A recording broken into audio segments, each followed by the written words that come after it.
The call came in on a Tuesday morning, and it was not the kind of call you expect when you are 63 years old, and the only thing on your agenda for the day is a trip to the hardware store and maybe a quiet lunch at the diner on Elm. It was my bank. Not a fraud alert.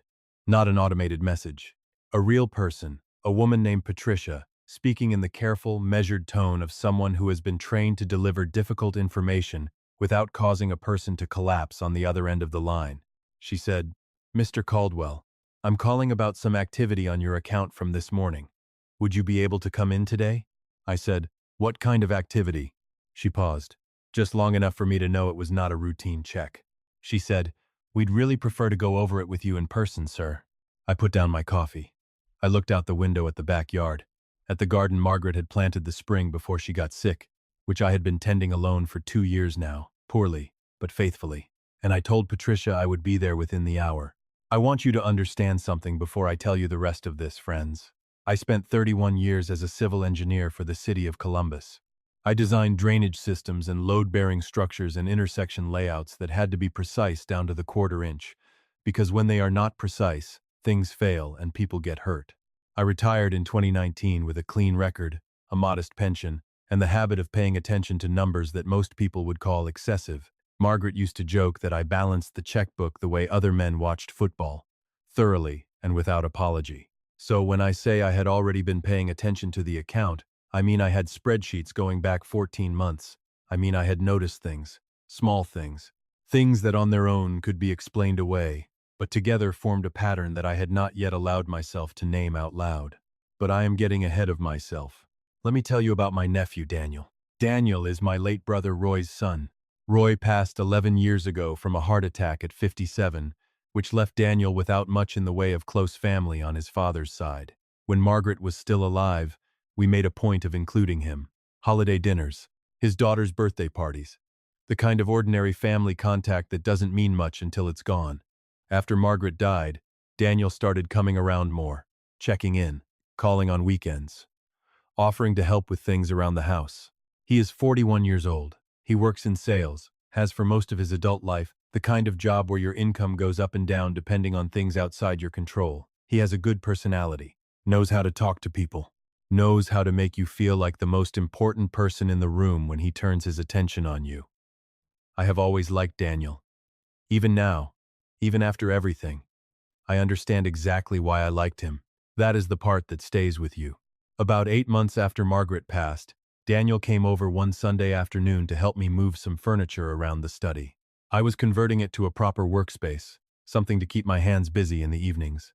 We had lunch after. He brought sandwiches, and somewhere in the middle of that afternoon, the subject of my finances came up. Not intrusively, not in any way that set off alarm bells.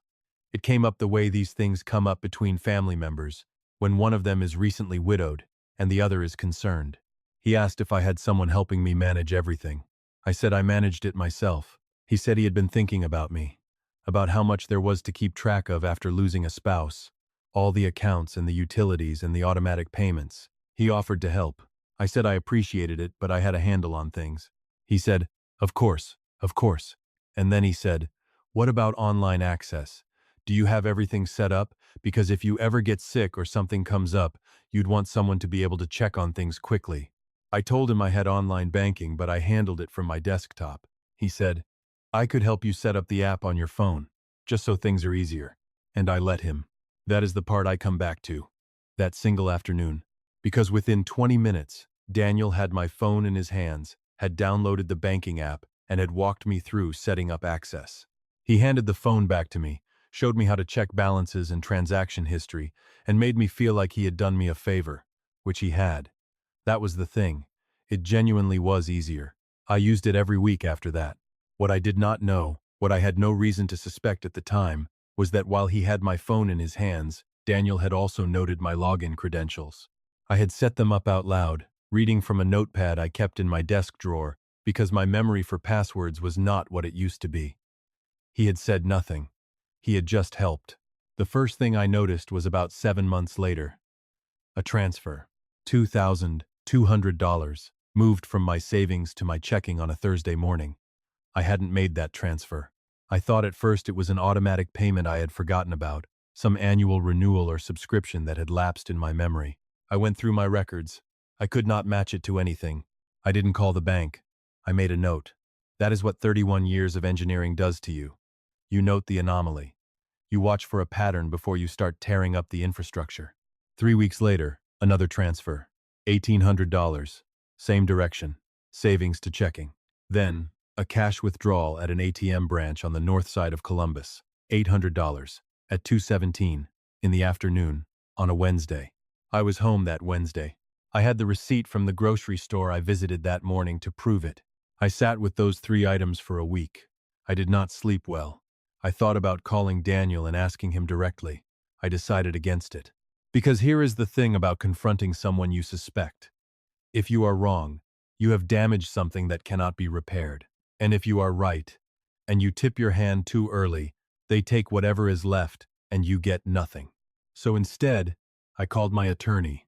Her name is Carol Simmons, and she has been my family attorney since 2003. I have used her for 3 things in my life: a property dispute with a neighbor in 2007, Margaret's estate, and this. I told her everything. I told her about the transfers, the withdrawal, the day with the phone, the passwords. I told her I had spreadsheets. Carol is a practical woman. She does not flinch. She listened to everything I said without interrupting, and then she was quiet for a moment, and then she said, "Frank, before you do anything else, I want you to call your bank and speak with their fraud department. Don't change your passwords yet. Don't move any money. Just listen to what they say." I said, "You think he's still going in?" She said, "I think if he has access and hasn't been caught, he has no reason to stop." I called the bank the next morning. I asked to speak with someone in fraud investigation specifically, not customer service, not the main line. I had to be transferred twice. I reached a man named Gerald Watts, who had the careful voice of someone accustomed to delivering bad news, and I told him I believed someone with my login credentials had been accessing my account without my authorization. He pulled up the account while I was on the phone. He was quiet for a moment in the way that Patricia would be quiet 7 weeks later when she called me. Then he said, "Mr. Caldwell, would you be able to come in this week?" I went in the following morning. What Gerald showed me, there in his office with the door closed and a box of tissues on the corner of the desk that I chose not to think too hard about, was a complete history of digital access to my accounts going back 9 months. There were 47 separate logins from a mobile device that was not my primary device. The device location data, when it could be tracked, placed the logins in a zip code on the east side of Columbus where I had no reason to be. Daniel lived on the east side of Columbus. Gerald explained that the bank had a process for this, that they would flag the account, continue monitoring, and build a documentation record that could be used in a fraud investigation. He said they would reach out to law enforcement when the evidentiary record was sufficient. He said I should not alert the suspected party, should not change my credentials, and should continue to access my account normally. He said, "Is there anything in the account you cannot afford to lose?" I looked at him. I said, "Everything in that account represents 31 years of careful living. I cannot afford to lose any of it." He nodded. He said they would move carefully. I went home and I called Carol and I told her what Gerald had said. She said she would make contact with their legal department and ensure the documentation was being preserved in a way that would hold up. She said, "You may have to let him take a little more before they have enough." I said I understood. I want to tell you what those next 6 weeks felt like, because I think it matters. Daniel called me 3 times during that period. Normal calls. "How are you, Uncle Frank? Have you been eating? Did you see the game? The kids are getting so big." I took every call. I talked to him the same way I always had. I told him I was fine, that I had been working in the garden, that yes, I had seen the game, that I was glad to hear the kids were doing well. I did not let a single thing into my voice that was not supposed to be there. That was the hardest part, not the money, the voice. The bank reached out to the Columbus Police Department's Financial Crimes Unit in the 4th week. A detective named Marcus Webb came to my home, and I showed him the spreadsheets, and he looked at me the way people sometimes look at retired engineers who keep meticulous records, which is a look that contains both surprise and respect. He said the documentation I had was stronger than most of what they received in cases like this. He said we would let the access continue for another 2 to 3 weeks, while they built the formal case file. In the 5th week, Daniel made a transfer of $4,000, online, from my savings, direct to an external account I had never seen before. Then, 2 days later, a second transfer, $3,000, $500. Detective Webb called me the morning after the second transfer. He said, "We have what we need." Text. Text. Webb called me. The arrest came 11 days later. I was not present for it. Carol had advised me against any proximity to the event, and I agreed with her reasoning. I was home, in the garden, doing what I could with the tomatoes. Margaret had always grown better than me when my phone rang. It was Carol. She said, "They have him, Frank." I put down the trowel. I sat down on the garden bench that Margaret's sister had given us as a wedding gift 38 years ago. I did not cry. I had made a decision somewhere in those 6 weeks of phone calls and careful voices not to let this become something that broke me, and I held to that. But I will tell you this, friends who are listening, and I want you to hear it the way I mean it. Not as bitterness, but as plain truth. The moment Carol said those words, the first thing I felt was not relief about the money. It was grief, because I had loved Daniel. I had loved him the way you love the child of a sibling you've lost, which is a particular kind of love that is partly about the sibling and partly about your own sense of continuity, of keeping some piece of Roy alive in the world. And Daniel had known that. He had understood exactly how much access that love gave him. That is what I could not get my head around for a long time after. The investigation revealed the full scope of what he had done. Over 9 months, Daniel had transferred and withdrawn a total of $22,800 from my accounts. He had used the funds, as best the detective could determine, to cover business debts related to a sales job that had gone poorly, and a private loan he had taken from someone he could not repay through legal channels. He had told himself, or at least this is what came out later through the legal process, that it was temporary, that he would pay it back, that I would never notice. He had not paid it back. I noticed. His wife, from what I understand, had no knowledge of what he was doing. I believe that is true.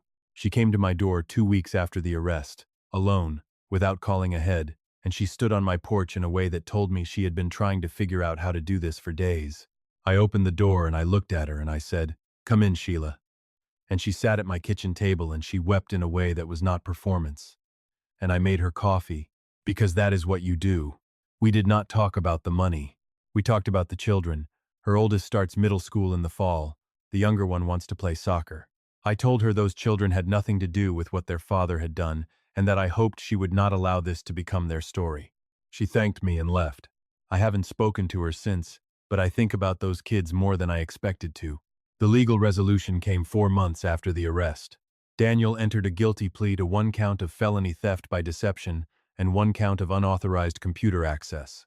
He was sentenced to 18 months of supervised probation, required to complete 200 hours of community service, and ordered to make full restitution of the $22,800 payable over 36 months. His employer was notified as part of the court process and he lost his job. He is currently, as far as I know, working in a warehouse on the south side of the city. The bank reimbursed the funds in full within 60 days of the final order, which I will acknowledge they did not have to do and which I did not take for granted. Gerald Watts from the fraud department called me personally when the transfer went through. He said, "I'm glad this worked out, Mr. Caldwell." I told him I was glad too, and that I appreciated the thoroughness with which his department had handled the documentation. He seemed surprised that I would say that. I meant it. Let me tell you what I have done since. I changed every password on every account. I have a password manager now, a proper one, recommended by my younger daughter who lives in Portland and who, when I told her what had happened, cried on the phone for 20 minutes and then immediately sent me a list of cybersecurity steps to take. I set up 2-factor authentication on everything. I check my accounts every morning, not because I am afraid, but because paying attention to your own life is not paranoia, it is responsibility. I have also spoken, at Carol's suggestion, with a financial advisor about restructuring my accounts in a way that limits the exposure any single point of access can create. My savings and my checking are now at different institutions. My pension is managed separately. If someone ever gains access to one piece, they do not automatically gain access to everything. I also want to say something about the bank's responsibility in this, because I know some of you are thinking about it. You should think about it. The unauthorized logins came from a device that was never registered on my account, from a location I had never accessed before, over a period of 9 months. The bank's systems flagged none of it automatically. The only reason it was caught was that I noticed the discrepancy in my own records and made the call myself. I do not say this to be unfair to Gerald, or to Patricia, or to the institution that ultimately made me whole. I say it because you need to know that your bank's fraud detection is not a guarantee. It is a tool, and tools fail. The only backup system that does not fail is the one between your own ears, which means you need to look at your accounts regularly, with the same attention you would give to anything else you value. I am 63 years old. I live alone in the house where Margaret and I raised two daughters and one very large, very stubborn golden retriever who passed 4 years ago and whose collar I still keep on the hook by the back door. My life is not complicated, but it is mine, and I have worked for every dollar in it, and I am not ashamed of the care I take with what is mine. Here is the thing about trust, and I want to be careful how I say this because I do not want you to hear it as a reason never to trust anyone. I extended trust to Daniel because he had earned some portion of it, through years of presence and care and family meals and genuine affection. That trust was not foolish. It was human. What was foolish, and I take responsibility for this, was extending access without corresponding oversight. Trusting a person is one thing. Handing someone the keys to your financial life without any kind of check on how those keys are being used is something else entirely. You can love someone and still verify. You can trust someone and still pay attention. Those two things are not in conflict. Margaret would have caught it sooner. She had a way of knowing when something was off before the numbers confirmed it. I relied on that instinct for 35 years without fully realizing I was doing it. After she was gone, I had to find it in myself, and it took me longer than it should have. But I found it. The record was there. I just had to be willing to read it. To everyone listening tonight, if you are caring for aging parents, if you are the aging parent yourself, if you have ever let someone into your financial life because you loved them, or because you were grieving, or because it genuinely seemed easier at the time, I want you to hear this. Check your accounts. Write down what you expect to see. When something does not match what you expect, do not explain it away. Note it. Watch it. And if it happens again, make the call. The people who take advantage of grief and trust and old age are not always strangers. More often than not, they are the people who know which door to knock on. They know what you are carrying. They know that when you are tired and alone and still learning how to live in a quieter house, the offer of help is almost impossible to refuse. Don't refuse help. Just keep your eyes open while you accept it. That is all I have to tell you tonight. My name is Frank Caldwell, and I am still here, and the numbers still balance, and the tomatoes this year, I will tell you, are finally starting to look like something Margaret would have approved of. Thank you for listening.